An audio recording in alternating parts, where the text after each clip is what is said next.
Hello guys, ভালো আছেন? আজকে শয়তানের একটি নকশা নিয়ে আসছি। কালো জাদুর যে শয়তানের যে নকশা আপনারা দেখতে পাচ্ছেন, এই শয়তানি নকশা দিয়ে যে কোনো লোককে আপনারা বলবেন শয়তানি করতে করার জন্য যে কোনো জায়গা থেকে করতে পারবেন, দেশ এবং বিদেশ থেকে যে কোনো জায়গা থেকে। যদি আমার ভিডিওটা সম্পূর্ণ না টাইনা দেখেন তবে বুঝতে পারবেন রানাভাই ইউটিউব চ্যানেলে সহজে শয়তানি নকশা দিয়ে আপনারা যে কোনো জায়গা থেকে বশীকরণ করেন।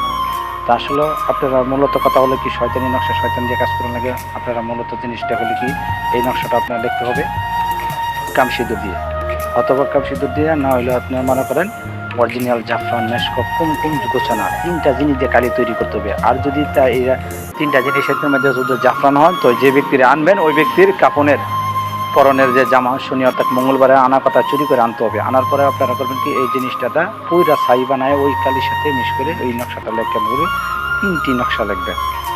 শয়তানি কালো জাদু যে নকশাটা আপনার লিখবেন, অবশ্যই নাম অমুকে জায়গা অমুকে ছেলে থেকে পাগলের মতো ছুটে এইভাবে উল্লেখযুক্ত করতে হবে। নকশাটি আপনার যেভাবে স্ক্রিনে দেওয়া আছে, আমি রানা ভাই বলে দিলাম।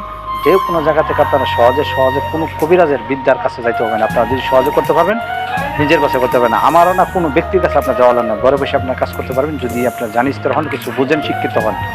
তবে মূলত কথা হলো আমল আখলাত, যদি আপনারা কোনো পীর বগম্বর বা কোনো পীর উস্তাদের কাছে হাত স্মরণ রাখে তাদের সাথে স্মরণ করতে, আর যদি না হয় আমাকে স্মরণ আমার সাথে যোগাযোগ করবেন। আমি আপনাদেরকে কাজের জন্য ডিপেন্ড করবো, মানে এই নিয়মকানুনগুলো ডিপেন্ড করব, ওই জিনিসের ক্ষতি না হয় এই নিয়মকানুনগুলো আমি স্কিলভাবে আমি কিছু সৌজন্যভাবে, আমি ভিডিওতে সব কিছু বলা যায় না, অনেক সময় ভিডিওতে আপনি বলতে গেলে ঝামেলা হয়ে যায়। তো মূলত কথা হলো কি, আপনারা তিনটি নকশা লিখবেন শনিবার অর্থাৎ মঙ্গলবার, না হয়তো আমাবস্যা রাত্রে।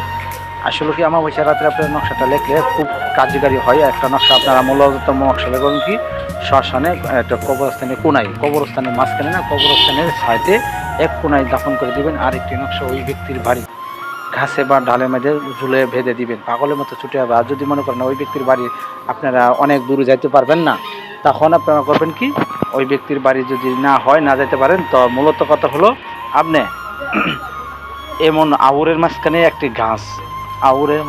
গাছ আছে, এই গাছের মধ্যে লটকা বেঁধে দিবেন। শয়তান যে জায়গা থাকে বুঝে নেই, বেঁধে দিবেন, শরীর বন করে যাবেন। তবে যে কোনো জিনিস শরীরটা বন ও সুন্দর করে যাইতে পারে, না হয়তো কিন্তু শয়তানি নকশা শয়তানি করতে পারে কতটুকু।